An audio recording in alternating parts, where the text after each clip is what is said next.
જોઈ શકાય છે કે આ તમામ જે અહીં અસ્તવ્યસ્ત જે વસ્તુઓ પડી છે ને આ તમામ વસ્તુઓ જે છે આની અંદર પ્રોડક્શનમાં વાપરવામાં આવતી હોય છે।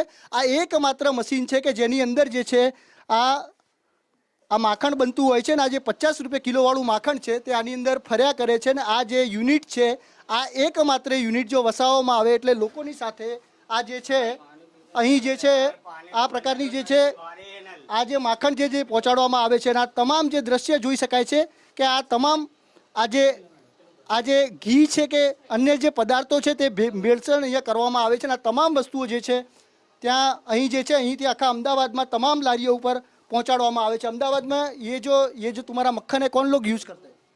सर लारी वाले यूज करते हैं। सब लारी वाले जो मस्का लगाते हैं जी, लोगों को ये मस्का खिलाते हैं जी। कहाँ कहाँ जाता है माल?